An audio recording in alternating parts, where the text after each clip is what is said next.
Dehors, un jeu d'ombre et de lumière invite à sortir. Pendant que l'on passe d'un espace clos à un autre, que l'on peine à rompre avec le tempo du monde contemporain, la nature demeure. Disponible, fragilisée, mais fidèle à son rythme millénaire. Alors, qu'est-ce qui pousse certains à y passer un temps long, parfois loin du tumulte ordinaire ? Qu'éprouvent-ils lorsqu'ils rejoignent la nature et lorsqu'ils en reviennent ? Et surtout, comment trouvent-ils leur équilibre entre vie nomade et sédentaire ? Dans ces échanges, ils racontent comment leur présence auprès du vivant a transformé leur manière d'habiter le monde. Bienvenue dans Les Éclaircies, le média qui pense le monde par la nature. Quand le moment viendra, il y aura d'autres opportunités, d'autres rencontres qui seront justes avec mon évolution personnelle, et donc j'ai plus peur de ne pas avoir ce que j'ai aujourd'hui. Mais au contraire, j'ai une immense curiosité et presque une hâte à savoir ce qui m'attendra dans quelques années, quoi. Je crois que l'océan, et plus précisément la navigation, ça a ouvert une porte que j'avais encore jamais ouverte en moi. La plus grande porte. C'est vraiment un monde nouveau qui s'est présenté à moi dès lors que je suis montée sur un voilier, quoi, où je me suis dit waouh, donc en fait toute ma vie potentiellement ça sera une quête d'air iodé, d'eau salée, quoi. La trajectoire de Victoria ressemble à une résistance morale. Très tôt, elle décide de ne pas se laisser façonner par les codes dominants, le consumérisme, l'éloignement de la nature ou encore la course à la carrière. Plutôt que d'enfouir ce ressenti, elle s'y confronte. Alors à 18 ans, elle part en voyage humanitaire en Inde, puis fonde, à son retour, le podcast Nouvel Œil, première pierre d'une indépendance construite autour de sa vision du monde. Au fil des rencontres avec des penseurs, elle tisse une vaste réflexion et se lance elle-même dans l'écriture, puis s'affirme comme conférencière sur les questions climatiques. Face au récit d'effondrement et d'écologie punitive, Victoria propose celui de l'émerveillement. Elle défend une philosophie de l'écologie intérieure, celle qui consiste à se relier à sa propre sensibilité, à la joie, à la quiétude, pour les manifester ensuite dans le monde. Une façon de basculer vers un autre paradigme et de préférer la sobriété et le soin au vivant plutôt que la course à la croissance. Animée d'un optimisme profond, elle invite chacun à se connecter à la beauté fragile du monde. Aujourd'hui, son 3e livre vient de paraître, et cet événement nous place d'emblée dans le vif du sujet. Comment trouver la balance entre le rythme intense de la vie professionnelle et la nécessité de ralentir, qui est au cœur même de son récit. Avant de commencer, on s'avoue mutuellement nos difficultés à faire le vide. Mais ce qui compte, c'est d'apprendre. Apprendre à accueillir le silence et à le remplir de conscience, voire de plénitude. C'est cette humilité qui m'inspire chez Victoria, car dans ses ouvrages, elle souligne une vulnérabilité commune à tous. Et justement, pour elle, ralentir et voir le beau passe depuis toujours par la nature. C'est à son contact qu'elle parvient à trouver ses ressources profondes et finalement à cultiver ce qu'elle défend aujourd'hui. Moi, je trouve une vraie philosophie de vie dans la nature parce que on se rend compte que tout n'est que cycle, tout est rattaché à une forme de renouvellement permanent. Et donc moi, la nature, ça m'inspire beaucoup cette idée que les choses sont éphémères, en fait. Et qu'elles ne nous appartiennent jamais vraiment, quoi. C'est toujours futile, fugace, on s'en approche et puis ça repart. Et donc il y a une forme de beauté à réaliser que tout passe, en fait. Donc ça me rassure autant que parfois ça m'effraie, parce que de se rendre compte que les choses bougent si vite, finalement, sans qu'on ait aucune prise sur l'ordre des choses, ça peut être un peu déstabilisant. Et à la fois, il y a une certaine confiance qui naît aussi, parce qu'on se dit que dans les moments difficiles de nos vies, on peut calquer cette philosophie-là en se disant que les choses passent et que du beau et du bien va arriver derrière. Et pareillement, une fois qu'il y a du beau et du bien, saisir cet instant-là en se disant que ça aussi, ça ne durera pas. Et du coup, je trouve qu'il y a une vraie beauté dans cette manière de voir les choses et la vie, que la nature en tant que telle est cyclique, est éphémère, et fragile aussi. Il y a vraiment cette notion de fragilité tout autour, où en fait on a beau essayer de préserver tout ce qu'on veut, tout ce qu'on peut, coûte que coûte, de tout contrôler dans nos vies, tout reste fragile et plus grand que nous, en fait. Donc ça ramène aussi à beaucoup d'humilité, je trouve. La nature, c'est le socle, c'est ce qui a construit mes valeurs, c'est ce qui a fait naître mes plus grands rêves, c'est ce qui a avant tout permis de faire grandir ma confiance en moi, là où quand j'étais petite, j'étais assez fébrile, je trouvais le monde un peu violent, en tout cas le monde des humains. Dans la nature, j'étais toujours très en sécurité, et dès que je me confrontais au monde extérieur, très matériel, très palpable, très physique de l'humain, là je me sentais bouleversée, perdue, comme si j'étais étrangère à ce monde-là, et pour autant beaucoup plus familière au monde de la nature. Et donc dès que j'avais des questions un peu trop bruyantes, ou que le monde extérieur me semblait un peu trop violent, je me réfugiais dans la nature, beaucoup dans la forêt, parce que j'ai grandi dans la campagne avec des parents agriculteurs. Je connaissais peu l'océan quand j'étais petite, ça j'ai découvert qu'après. Et donc les arbres m'ont beaucoup nourrie, m'ont beaucoup apaisée. J'ai trouvé beaucoup de réponses, des réponses sur ces questions existentielles qui nous habitent tous en fait. Pourquoi on est là? Qu'est-ce que c'est que réussir sa vie? Quel est le sens de tout ça? Et en fait, être simplement allongé dans les feuilles, à regarder les arbres, écouter les oiseaux chanter, c'est comme si ça m'apportait toutes les réponses en une seule phrase qui était « tout est là ». J'avais souvent cet apaisement qui m'habitait de « tout est là, c'est bon, tu peux t'apaiser, tu n'as pas besoin d'être toujours dans cette frénésie du faire, d'anticipation, du toujours plus », et de ressentir cet état de bien-être intérieur, mais tellement puissamment au fond de moi, juste à réaliser que tout était là dans la nature. Ça me rassurait parce que je me disais en fait, bah oui, on nous dit qu'il nous faut ci, ça pour être heureux dans notre vie et accumuler les choses, les biens matériels, et sécuriser tout ce qu'on peut, gagner beaucoup d'argent. Mais en fait, peut-être que c'est pas que là-dedans la vie. Et ce déclic-là, je l'ai eu assez vite, assez jeune, peut-être trop jeune d'ailleurs, parce que du coup j'avais vraiment ce décalage où j'avais le sentiment que mes aspirations étaient en inadéquation avec ce que la société, entre guillemets, m'imposait. C'est un beau lapsus. Voilà, c'est un beau lapsus. Donc ça m'a construite, c'est sûr que ce rapport direct à la nature, et je remercie mes parents d'avoir fait de mon enfance juste un bain de nature, quoi. Pour moi, tout le monde naissait et grandissait avec de l'herbe autour de sa maison, et en fait, c'est pas le cas. Je crois que je l'ai vraiment conscientisé quand je suis arrivée à Bordeaux pour mes études, école de commerce, 5 ans à Bordeaux en ville, et là, ça a été un petit choc. Sur le moment, je le conscientisais pas, mais tout me paraissait trop. En fait, le bruit des voitures, pour moi, c'était tellement agressif. L'odeur de la pollution, je le supportais pas. Quand on était en classe, je demandais à fermer les fenêtres parce que ça sentait trop la pollution. Et tous les autres autour de moi disaient « mais ça sent pas, enfin, qu'est-ce que tu racontes ?» Un peu avec ce truc sans le dire, hein, mais quand même, on me faisait comprendre que j'étais chiante, quoi. Et pour moi, juste, c'était pas supportable, et je me demandais pourquoi tout le monde ne réagissait pas de cette manière-là. Et je me suis rendu compte que j'avais été très formatée par la nature et la campagne, en fait, et que du coup, cette vie citadine, pour moi, qui était très nouvelle, elle était très violente. Et comme l'humain s'adapte parfaitement, au bout de quelques mois, je faisais plus attention à ça, quoi. C'était devenu mon quotidien, la ville.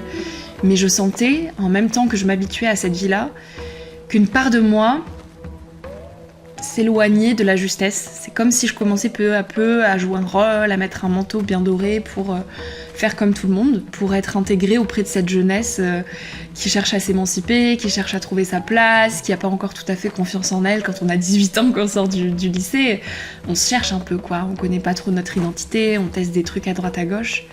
Et du coup, j'essayais de me dire que moi aussi j'étais faite pour la fête, que moi aussi j'étais faite pour aller faire les boutiques, que moi aussi j'étais faite pour être quelqu'un de populaire.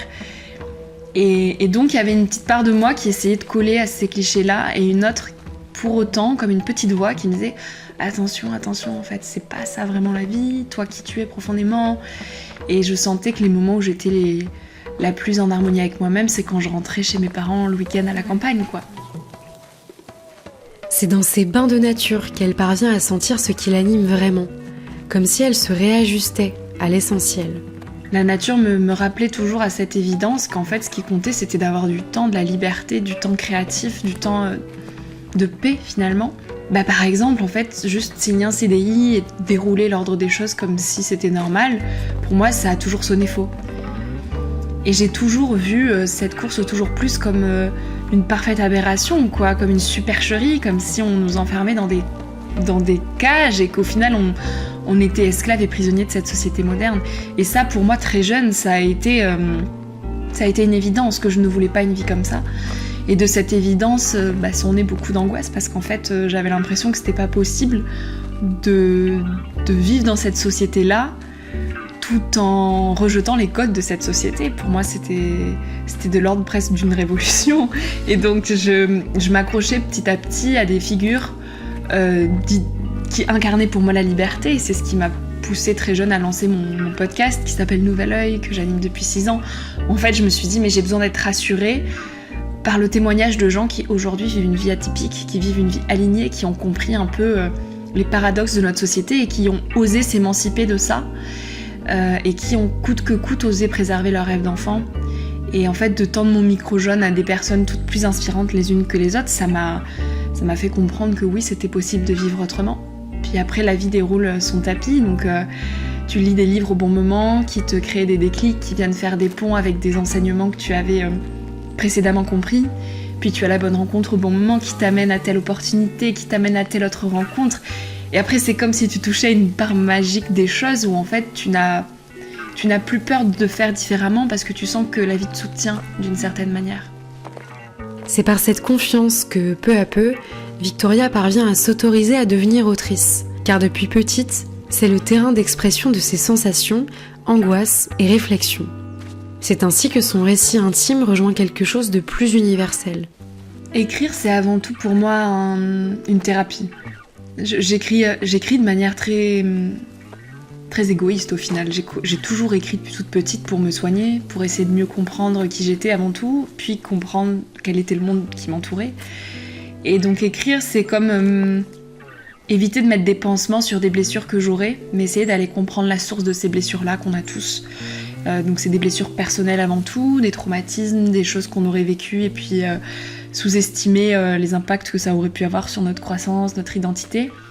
Et puis c'est des blessures qu'il y a dans la société, des blessures, des failles en fait, un petit peu des failles systémiques qu'il y a dans nos sociétés occidentales. Et donc écrire, ça m'aide en fait à dénouer toutes ces questions qui m'habitent, toutes ces incohérences que j'ai aussi moi-même, et donc à mieux comprendre un petit peu, à m'apaiser.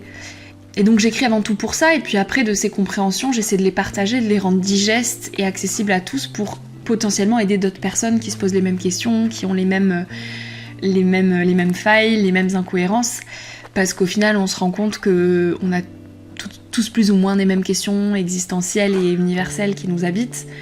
Et il y a quelque chose de rassurant dans cette idée que tous on se demande comment aimer quelqu'un, comment avoir confiance en soi, comment composer sa vie. Et donc de ces questions, j'essaie de faire des phrases qui tiennent à peu près droit pour inspirer des gens, quoi.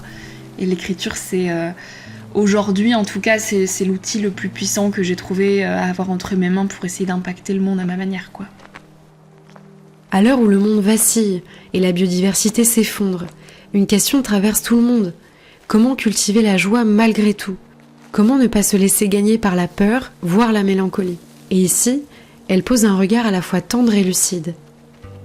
La joie, que je rattache très intimement à l'émerveillement, parce que pour moi, la joie naît de l'émerveillement, notre capacité d'émerveillement, elle est précisément juteuse dès lors qu'on comprend en fait que tout est éphémère, que tout est fragile. C'est parce que les choses sont fragiles qu'elles nous émerveillent autant.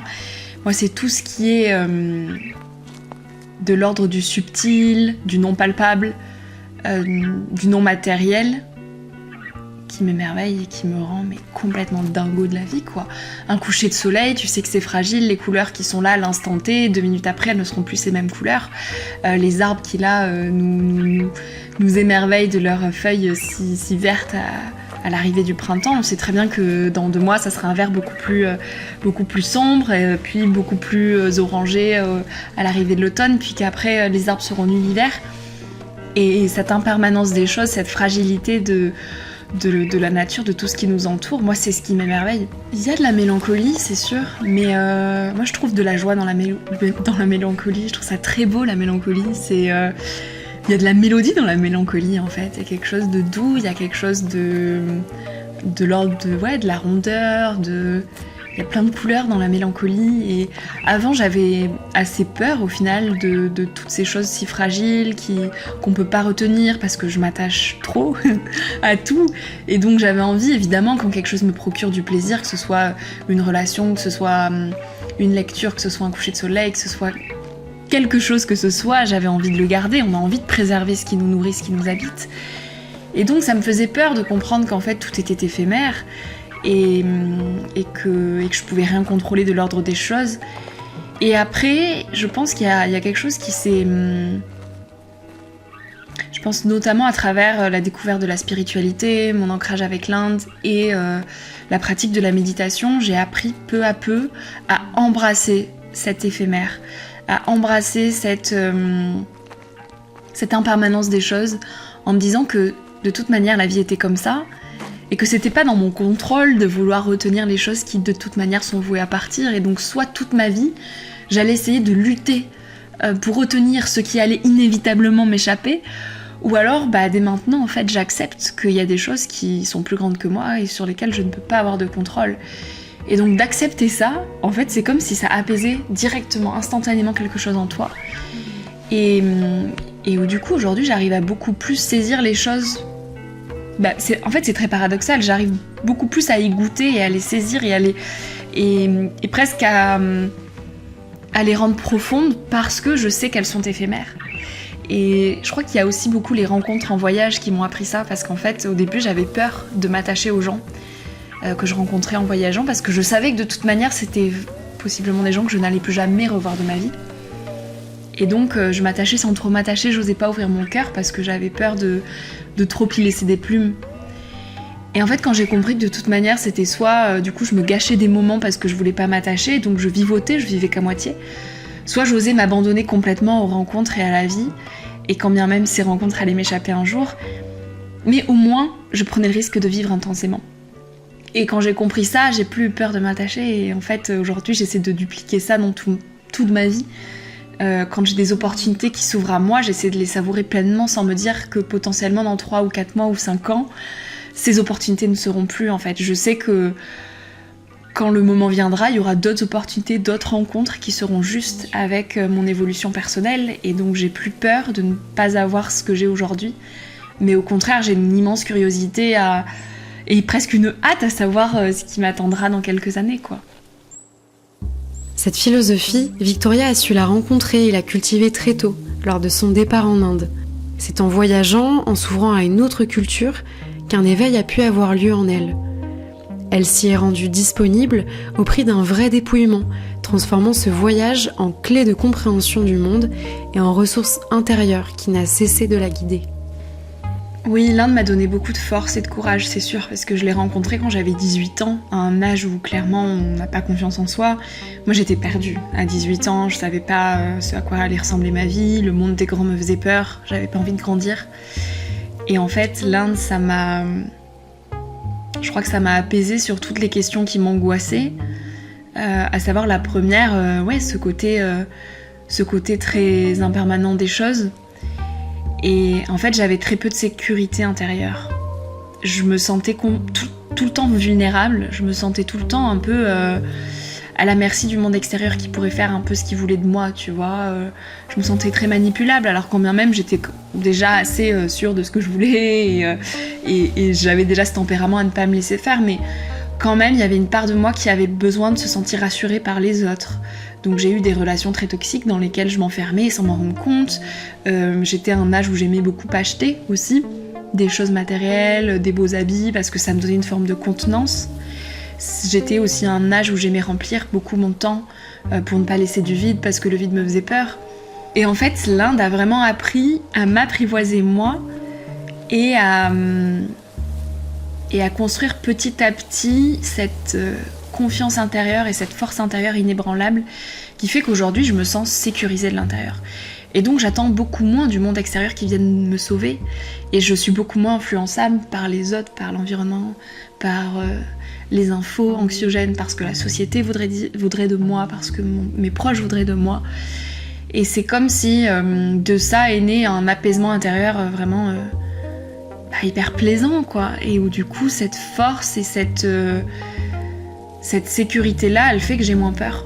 Et je crois que ça c'est potentiellement duplicable dans les vies de chacun, quand on a vraiment essayé de faire grandir cette écologie intérieure, cette sécurité intérieure-là. On n'attend plus de quelqu'un qui nous sauve, on n'attend plus de quelque chose qui nous sauve, on n'attend plus d'une potentielle promotion, qu'elle nous donne une certaine valeur pour être appréciée auprès des autres. Et on se dit que tout ne sera toujours que au fin fond de nous, quoi. Enfin, on se sent vraiment habité par quelque chose qui nous soutient. Et c'est trop beau. Le récit qu'elle me raconte dégage une force et une confiance qui inspirent et parfois troublent, parce qu'elle fait preuve d'une forme de courage émotionnel. Nous faisons toutes les deux partie d'une génération en proie à des enjeux majeurs liés à l'environnement et à l'humain, et elle conserve ce courage là où certains d'entre nous peuvent se sentir dépassés. Elle ressent bien le vertige de ces questions, mais c'est sa façon de le traverser qui la distingue.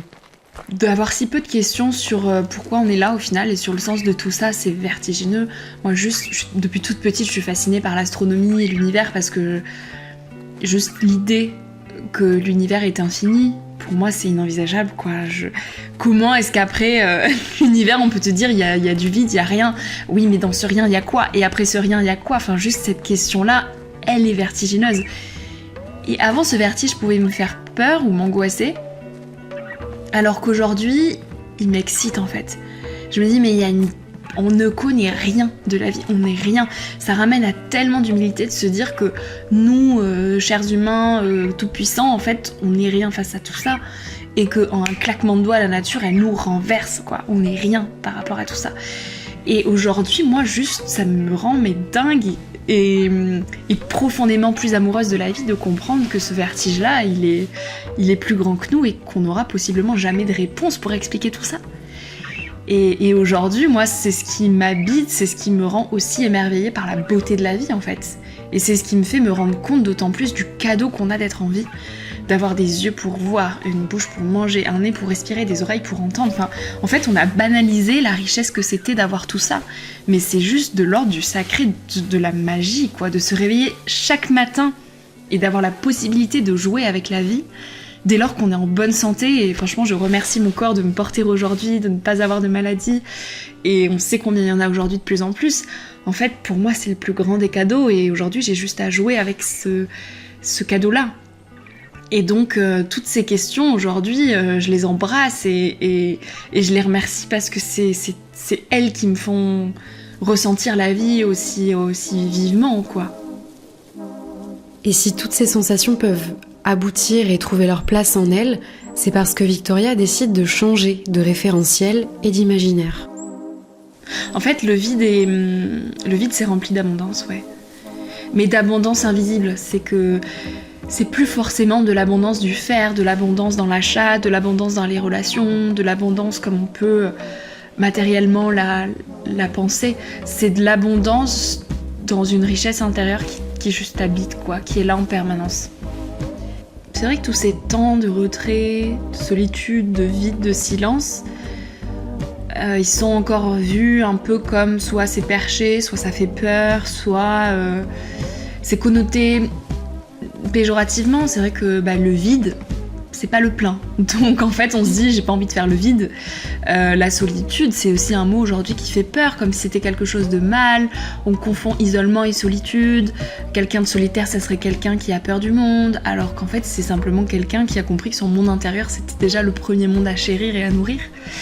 Et je crois que ouais, il y a des mots à repenser, peut-être pas à redéfinir, mais du moins à décorer de manière beaucoup plus positive et joyeuse, et de pas en faire des clichés ou presque quelque chose de pudique, quoi, tu vois. Donc je pense que oui, il y a vraiment tout un imaginaire à repenser et à normaliser, en fait. C'est-à-dire que au plus nombreux on sera à prendre ce temps-là pour nous en pleine nature, à se dire que le vide, en fait, c'est pour faire du plein, que d'être seul, c'est pour en fait être mieux avec notre entourage. Plus on sera à louer les bienfaits de cette solitude-là, de ces moments-là, et plus on sera à les pratiquer, au plus ça sera la norme, parce qu'en fait on agit beaucoup par mimétisme en tant qu'humain. Donc aujourd'hui, tout ce qui est encore un peu marginal, évidemment ça fait peur, quand demain tout le monde le fera et que ça sera presque imposé par la société de dire vous avez besoin d'1 heure de déconnexion par jour sans téléphone, ou que dès la primaire on nous apprendra à fermer les yeux et à nous reconnecter à notre monde intérieur, que dès le collège on aura des cours de développement personnel. Voilà, je pense que c'est vraiment quelque chose de systémique qui doit être aussi pris par la société dans son ensemble, par l'éducation, donc l'éducation à l'école, mais aussi par nos parents. Je pense qu'il y a vraiment tout à réinventer autour de ces imaginaires-là, ouais, pour que ça devienne la norme. Ces aspirations, cet attachement à la littérature ou à la nature, Victoria les a forgées à force d'observation, de réflexion personnelle. Elle les a cultivées de façon indépendante, avec une envie viscérale de comprendre et remettre en doute ce qui l'entoure.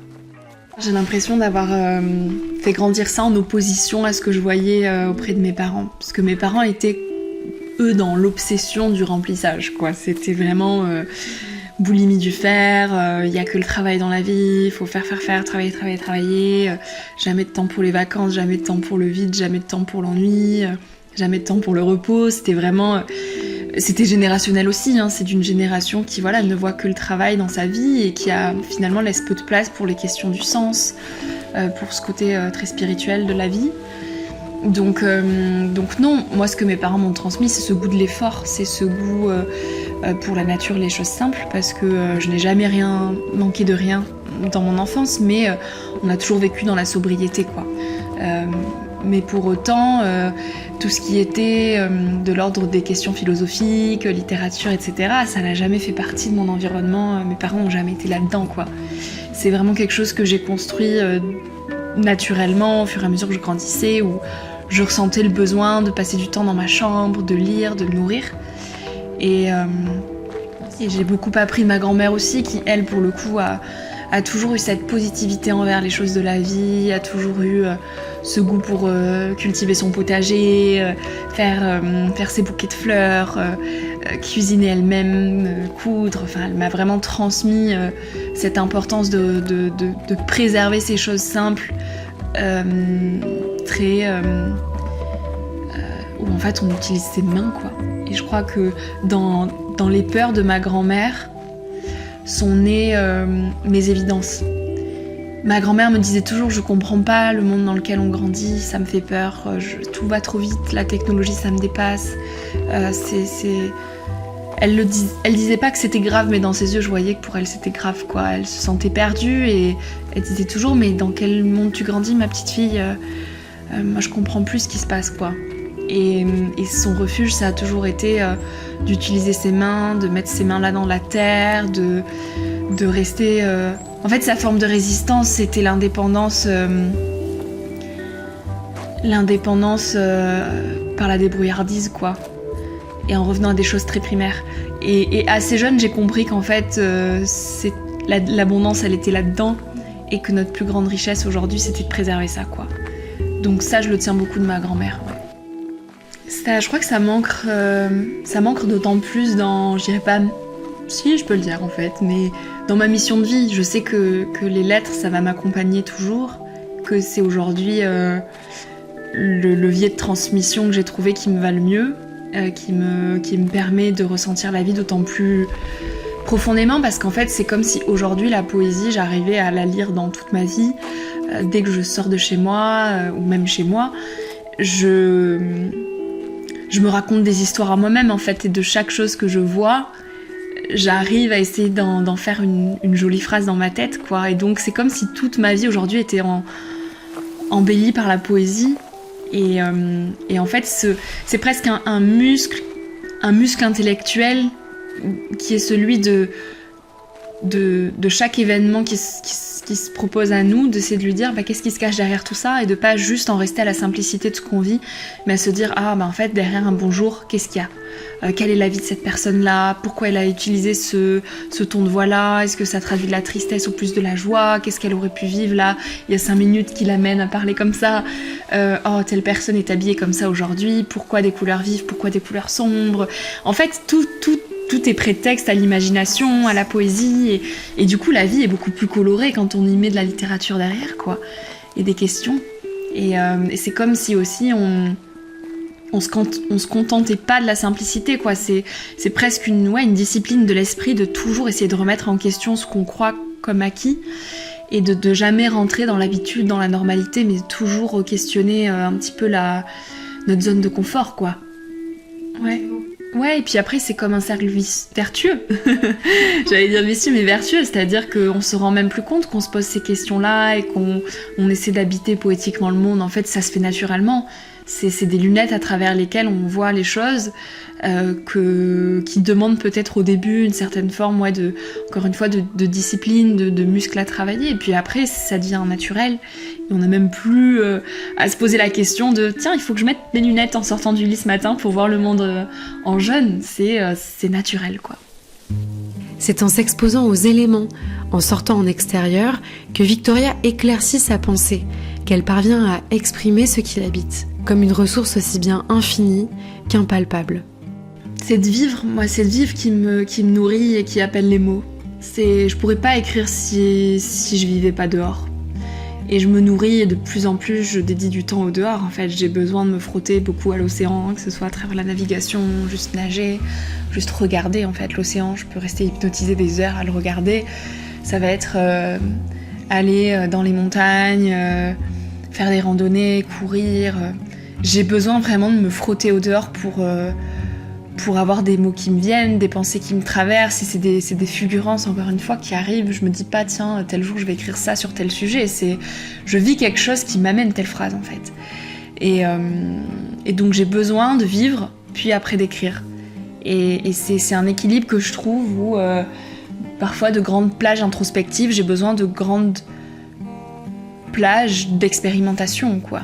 Et l'un ne va pas sans l'autre. Et ce lien très proche à la nature s'est manifesté lorsque Victoria a découvert une nouvelle géographie, gorgée d'une nature tout autre que celle de sa terre natale. C'est auprès de l'océan que ses perceptions et son engagement ont pris une nouvelle dimension. Elle se relie au plus grand écosystème du monde, comme en écho à sa recherche de grandeur, voire de sacré. Comme si la nature où elle se tenait accompagnait son accomplissement. Je crois que l'océan, et plus précisément la navigation, ça a ouvert une porte que j'avais encore jamais ouverte en moi. La plus grande porte. C'est vraiment un monde nouveau qui s'est présenté à moi dès lors que je suis montée sur un voilier, quoi, où je me suis dit waouh, donc en fait toute ma vie potentiellement ça sera une quête d'air iodé, d'eau salée, quoi. Là pour le coup le vertige dont on parlait, il est revenu en boomerang x 10 000, quoi. Je me suis dit mais tout ce qu'il y a sous nos pieds, en fait, sous ces océans qu'on voit pas, cette immensité de bleu, cette eau changeante, il y a eu je sais pas, c'était pas vraiment, ça s'est pas manifesté comme un déclic, mais comme un état général qui m'a plombé d'un coup, qui m'a pris tout le corps en me disant mais waouh, en fait c'est ici que t'es bien, et plus rien d'autre ne comptait que cet instant-là, quoi. Enfin vraiment l'instant présent qu'on entend partout aujourd'hui, qu'on lit dans tous les livres, je l'ai jamais ressenti aussi vivement qu'en arrivant en mer, en naviguant et en ayant juste à écouter le bruit du vent, en ressentant dans ses bras la force des voiles, et de juste laisser le temps glisser, quoi, au fil de l'eau, du vent, des voiles, de s'éloigner du monde physique, de s'éloigner du téléphone, de plus avoir la terre sous ses pieds, mais juste un océan d'eau. C'est juste waouh. Enfin, je trouve qu'il n'y a rien de plus poétique que ça, quoi, vraiment. Cette liberté absolue en navigation me rappelle sa philosophie, comme si l'océan lui renvoyait l'image de ce qu'elle est en train de devenir. Un lien à l'inconnu, aux profondeurs, en miroir de ce qu'elle construit et de ce qu'elle continue d'apprendre. Et ouais, puis il y a une vraie philosophie derrière. Tu vois, encore hier après-midi, je naviguais et une des personnes qui était avec nous, il y avait beaucoup de vent et moi je voyais que en fait je tirais quand même beaucoup sur la barre pour forcer un peu les voiles, de non, attends. En fait il m'a dit mais il faut laisser les voiles aussi, il faut laisser le bateau, il faut pas tout le temps être dans l'action. Il faut le laisser diriger et de temps en temps donner la direction. Mais il faut pas tout le temps être en réaction, et il a dit quelque chose, il voulait tout dire, il a dit il faut lâcher prise. Et en fait, il faut apprendre à écouter, à rentrer dans une forme d'harmonie avec le bateau, avec les voiles, et se dire je ne suis pas tout le temps en réaction, mais je laisse. En fait, je m'abandonne aussi à ce que le bateau veut faire de moi et de quelle direction il veut prendre. Et c'est pas facile à faire, en fait. Et les moments où tu arrives à t'abandonner à cet état-là, c'est là où tu navigues le mieux. Et quand t'es dans ce truc de contrôle, d'agitation, c'est là où tu forces le bateau et où en fait, c'est saccadé et tu navigues mal, quoi. Ouais, et à la fois c'est duplicable à tout dans nos vies, c'est quel est dans l'ordre de notre contrôle et qu'est-ce qui ne l'est pas, dans quel moment je suis dans l'action pour donner une forme de direction à ce que je veux, et dans quel moment là je m'abandonne à l'ordre des choses et je lâche prise pour que la vie aussi dessine pour moi ce qui est prévu. Donc c'est toujours un équilibre à trouver, et cet équilibre, moi je l'apprends avec la voile, quoi, clairement, ouais. Mais peut-on initier de tels apprentissages quand la nature n'est pas si près de nous ? Oui, je pense que c'est vraiment quelque chose qui peut s'attraper à chaque instant. On n'a pas besoin forcément d'être en mer. Je sais que beaucoup de personnes vivent en ville et se disent c'est trop facile de dire ça alors qu'on habite près de l'océan et que ces activités-là sont à portée de main. Mais il y a eu des moments où je me suis sentie très apaisée, très ancrée en étant en ville, à travers notamment la méditation. Et pour moi, depuis que j'ai découvert la navigation, la méditation, mais la navigation est une forme de méditation. Je me suis apaisée. Je me suis vraiment apaisée. Avant, j'étais dans beaucoup d'excès et il y a quelque chose qui s'est ancré en moi quand j'ai appris à méditer. Et aujourd'hui, je médite quotidiennement. C'est la première chose que je fais le matin. Et je médite d'autant plus quand je suis en ville, à Paris, pour des déplacements, des conférences, où très vite, je sens mon agitation mentale se réveiller quand il y a trop de monde, trop de bruit, trop de sollicitations. Et ce qui manque, c'est la méditation, quoi. Simplement fermer les yeux, se concentrer sur sa respiration et mettre en pause le monde extérieur pour un temps, pour calmer un peu ce brouhaha-là. Ça, il n'y a rien de plus puissant, quoi. Moi, c'est ma boussole intérieure. C'est ce qui me permet de rester vraiment ancrée et alignée avec qui je suis vraiment. En ville, je suis toujours en quête de verre, c'est-à-dire que je vais aller poncer tous les parcs possibles et imaginables, quoi. J'ai besoin d'aller me trouver des petits coins refuges où je sais que le bruit des sirènes sera quand même moins présent, où je pourrais entendre 2 ou 3 oiseaux, où je pourrais voir quelques fleurs. Et ça, où qu'on soit dans chaque ville, il y a possibilité de se trouver ces coins-là. Et c'est vrai que moi, c'est toujours un peu ma chasse au trésor en me disant allez, quel parc va pouvoir m'apaiser aujourd'hui, et c'est mon moment de respiration de la journée, quoi. À la fin de notre échange, je demande à Victoria ce qu'elle souhaite à ses lecteurs et au monde qui l'entoure. Et sa réponse témoigne pour moi de sa capacité à transmettre ce qu'elle apprend, car elle me rappelle la question qu'elle pose elle-même à ses invités. Qu'est-ce que la vie t'a appris ? Je crois que je leur souhaiterais avant tout de ressentir la paix, parce qu'au final on aspire tous à ça, à se sentir en paix. Et cette paix, elle vient d'une forme d'harmonie qui naît dans la compréhension que tout est là, et qu'on n'a pas besoin de plus, que tout est en nous, que tout est autour de nous. Et donc en fait, du moins pour un temps, on arrête de croire que tout sera mieux demain quand on aura ci, quand on aura ça, qu'on sera avec telle personne, qu'on aura atteint tel échelon dans notre entreprise, qu'on aura tel canapé. En fait, il y a une fulgurance, un moment qui arrive et qui te dit que là, c'est bon, t'y es déjà, t'as tout. Et de pas avoir peur que ce tout, il perdure en fait. Il prendra des formes différentes à mesure que la vie avance. Il y aura des coups durs, il y aura des trajectoires à prendre, des moments qui vont nous déstabiliser, mais en fait ce tout, il restera là malgré tout.